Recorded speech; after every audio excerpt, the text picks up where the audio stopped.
Yo,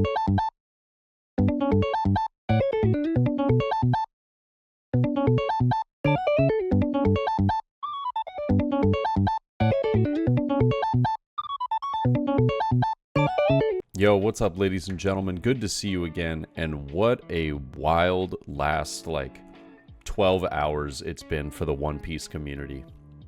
If you didn't know already and you haven't heard, I don't know where you're living because it's got to be underneath a rock or something, but Bandai has announced a ban restriction update.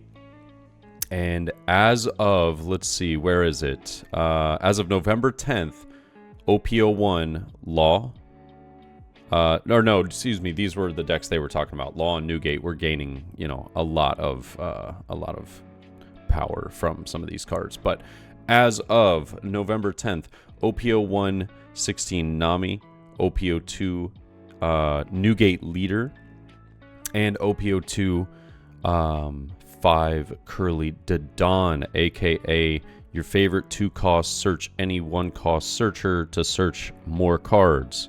So I think that these are banned, and then the restricted cards going to Marco, bringing this down to a 1-of in deck.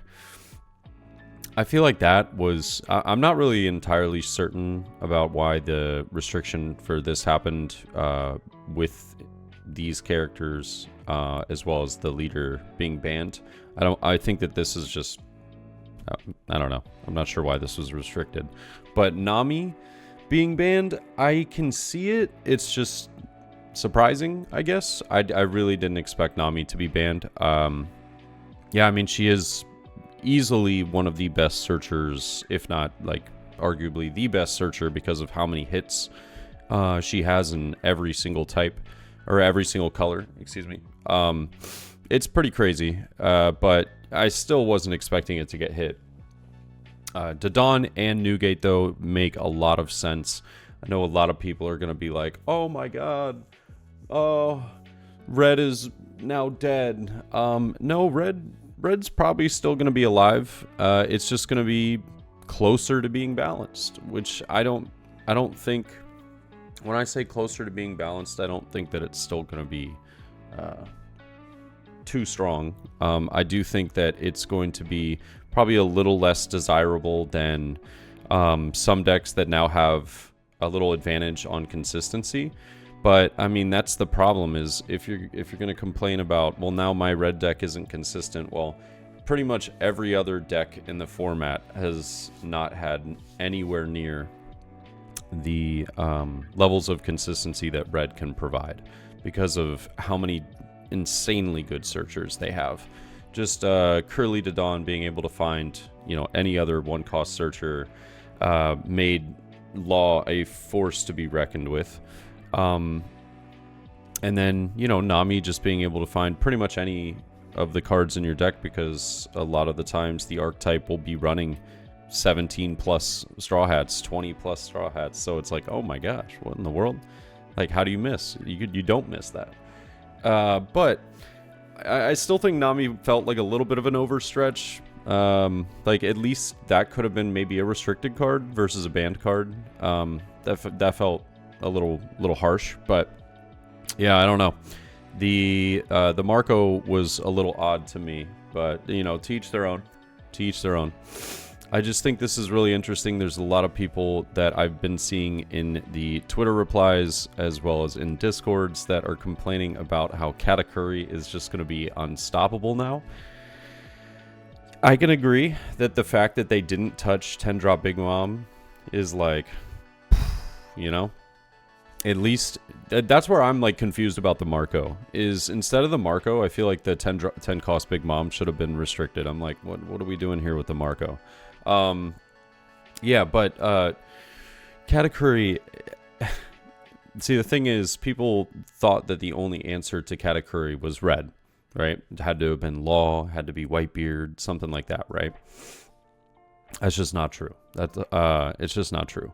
But the popular other counters to Katakuri were never ran because red ran rampant.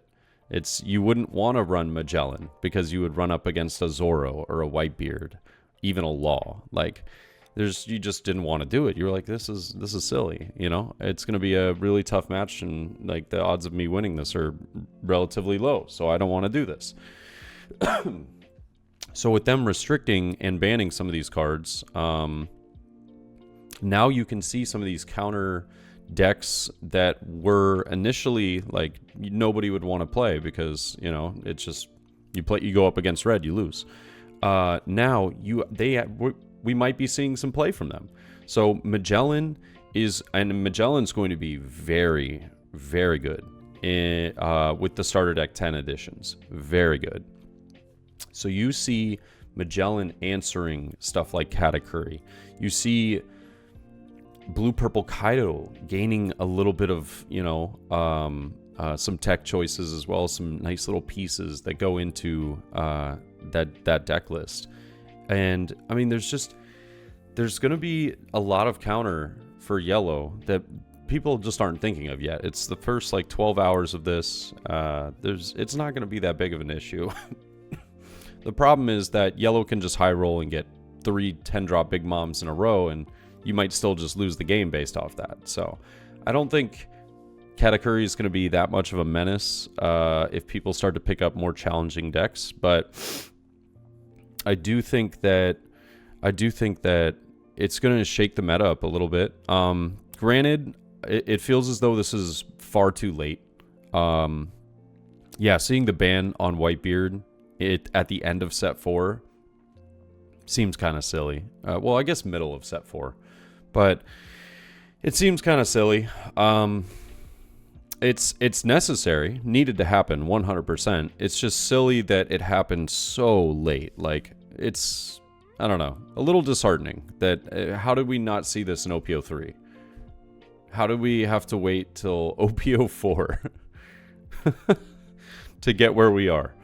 And the same thing goes with Law. Like, having Law pretty much top almost every single event. Maybe not in as high of numbers as Whitebeard, simply because the deck requires a little more skill. And by a little, I mean quite a lot more skill than Whitebeard. Whitebeard, you know, the vast majority of time would top a lot because it's consistent, it's easy to play, it's very straightforward, super linear, put card down, turn card sideways, protect life. Or take life. Call it a day, right? That's about it. Whereas Law there's a lot more thought processes, but yeah, it definitely felt like Curly de Dawn was the one card that I thought back in the beginning of OPO 3 that I was like, how have they not like done anything against this card? It's crazy. Card is insanely good. The value is bonkers for Law. It's incredibly good for Zoro. Like, it's crazy. You get to play a card to not go -1 in your hand. You just get to find another card that also nets you another body on board that could be pumped up by Makino or something like that, you know? I'm not talking about Curly de Dawn. I'm talking about the card that it searches, such as Nami, you know, a Buggy, whatever. I feel like red players are forgetting about their buggies in the Twitter comments as well. But overall, I think that this is a step in the right direction. I just think that the Marco restriction's weird to me. I'm not entirely sure what their basis on that was. If you ban the leader, Newgate, why do you need to restrict Marco? I feel like the Marco hit was just odd. The ban on Nami, I don't know. It just felt like the card could have been restricted at least. Like, the ban seems harsh. Restricted should have been fine. But who knows? Overall, I did want to showcase this as well. This is hilarious. This is how people think Katakuri is going to be so good, and I cannot wait to play Magellan when starter deck 10 comes out and this ban list and restriction list goes into place on November 10th. Oh my god. There's gonna be a lot of upset yellow players. They're gonna be like, huh, wait, that card does what? So that'll be fun. But this is ridiculous. This is ludicrous. Guys, don't get scared, okay? All of your red cards that you invested in and stuff like that, and you're like, no, oh my god, I have to sell it. Don't. They're gonna lift these ban restrictions and the, you know, bans and restrictions probably like 2 sets from now. Like, we're probably gonna see like middle of OPO6, you know, meta's kind of settling down or something like that. End of OPO6, beginning of OPO7. They'll be like, hey, you know what? We can bring back these cards, you know, test the waters a little bit. Maybe even lift the bans, just put a restriction on the cards, test the waters a little bit, and then fully unrestrict everything, right? And you're just going to see, like, the prices are going to go way back up, right? Because everybody's going to be like, oh my god, now this is going to be so influential in this one list that, or a leader that we didn't get to try it out in because it was banned for OPO5, OPO6, right? Just keep your cards. Don't freak out. It's going to be all right, right? This is absurd. Don't buy Katakuris. What in the world? This is absurd. People are like, oh my god, yellow's going to dominate. Just watch. Just watch. It's going to be crazy. But, yep, I just wanted to give my 2 cents, give my thoughts on some of this. And, yeah, I'd love to hear what you guys think. I know there's going to be a lot of upset red players in the comments. That's fine. I played red OPO 1, 2, and 3, okay? I'm not upset. I think it needed to happen. Red's been pretty silly this whole time, especially Newgate. Law is just super high roll, but it is crazy. Like, I don't know how you beat the deck sometimes when they high roll. It's like pretty much impossible. But it's a very interesting day to be a one piece player. And I'm very interested to see where this all goes. But yeah, let me know your thoughts, and we'll catch y'all in the next one. Peace.